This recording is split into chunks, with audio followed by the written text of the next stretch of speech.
This video is sponsored by Squarespace. From websites and online stores to marketing tools and analytics, Squarespace is the all-in-one platform to build an online presence and run your business. Ecuador is an often overlooked country. It's squeezed between Peru and Colombia, both larger countries in terms of land area and population. But just like its neighbors, Ecuador has its own rich history, unique beauty, and interesting geography. For starters, Ecuador is one of the top 10 most biodiverse countries in the world. It sits at 8th overall, which may be surprising given its small size compared to other countries in the top 10.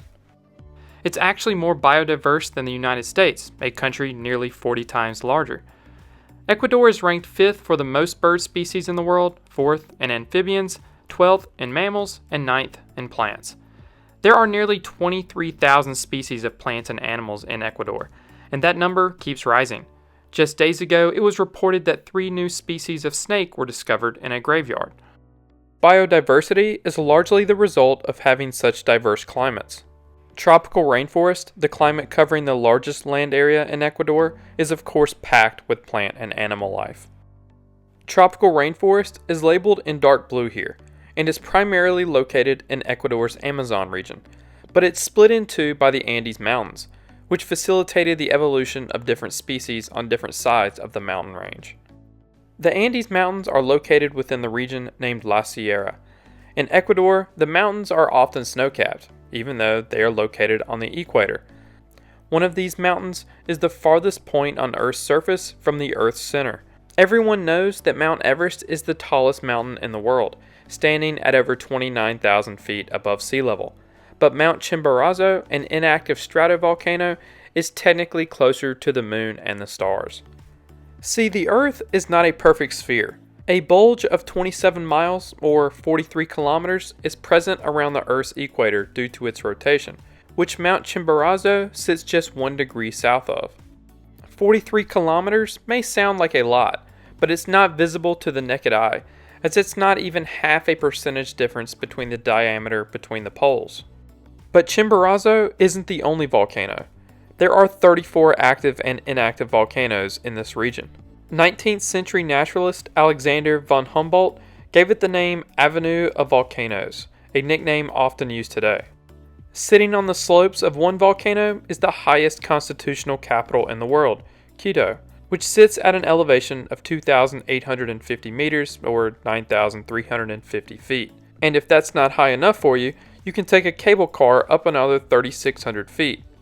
Bolivia's La Paz, though higher, is actually only the country's seat of government. As many pointed out in the comments in my last video, it is not Bolivia's constitutional capital. Wikipedia says that Quito is the most populated city in Ecuador, but most other sources claim that Guayaquil is actually the most populated, which is located to the east in the La Costa region. But before we talk about the next region, first I want to share with you today's sponsor, Squarespace. Squarespace is a simple-to-use website builder and hosting platform, but you can do more than build a professional-looking website. Squarespace has tons of tools to help you grow your business, such as email campaigns. They make it easy to collect email subscribers and convert them into loyal customers. You start with an email template and customize it by applying your brand ingredients like site colors and logo, and there are built-in analytics that measure the impact of every send. And Squarespace makes it easy for creators and educators to monetize their content and expertise in a way that fits their brand. With member areas, you can unlock a new revenue stream for your business and free up time in your schedule by selling access to gated content like classes, online courses, or newsletters. And when selling these products, you can accept PayPal, Apple Pay, Stripe, and Venmo, making sure you don't leave any potential customers behind. Head to squarespace.com/geographygeek for a free trial, and when you're ready to launch, save 10% off your first purchase of a website or domain. La Costa has a variety of climates, ranging from deserts in the southwest to tropical rainforests in the north. But a closer look shows a forest that is more diverse than just a tropical rainforest. Within the course of a one-day hike in some areas, you can see tropical rainforest, moist evergreen forests, cloud forests, and tropical deciduous forests. This last region sits some 1,000 kilometers off the coast of the Ecuadorian mainland, the Galapagos Islands. These islands have a ridiculous amount of biodiversity and endemic species, especially for their size. The islands have 180 endemic plants, 11 endemic terrestrial mammals, 36 endemic reptiles, including the only marine iguana in the world. Likewise, out of 2,909 marine species identified around the islands, 18.2% are endemic. The Galapagos archipelago is what inspired Charles Darwin's theory of evolution by natural selection, following a visit in 1835. He wrote in his journal that he rode these giant tortoises, also endemic to the island. But large portions of Ecuador's biodiversity are in trouble. For one, Ecuador's coastal forests are considered the most threatened tropical forests in the world. So in 2008, Ecuador became the first country in the world to grant nature constitutional rights. To summarize, this recognized the rights of its ecosystems to exist and flourish, and to maintain and regenerate its cycles, structure, functions, and evolutionary processes. And earlier this year, they became the first country in the world to grant legal rights to individual wild animals. Ecuador is named for the equator because, as mentioned before, it sits on it. This may not come as a big surprise, especially if you speak Spanish. The official name of Ecuador is República del Ecuador, which translates to Republic of the Equator. There is a monument in Ecuador you can visit that's dedicated to the equator, which was made in 1936. But it turns out it's actually 240 meters too far south, so you can't actually stand in both hemispheres here.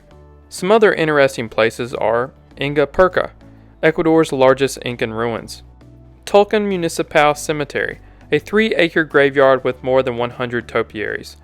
The original sculptor said the cemetery is a place so beautiful it invites one to die.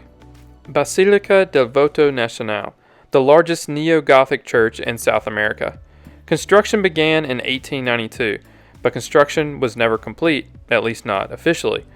According to local legend, the world will end if construction of the basilica is ever officially completed. 7 blocks southwest is La Plaza Grande, Quito's historic main square that dates back to the 16th century. Located at the square is Ecuador's seat of government, which is also the official residence of the president. Another block to the southwest is Iglesia de la Compañía de Jesús. This church was built from 1605 to 1765 and is widely regarded as the finest church in Quito and one of the most ornate religious buildings in Ecuador. And that's all for this video. What interesting facts about Ecuador did I miss? Let me know in the comments below. If you enjoyed this video, please hit the like button and subscribe if you haven't already. Thank you to all my Patreon and YouTube members for supporting the channel, and thank you all for watching.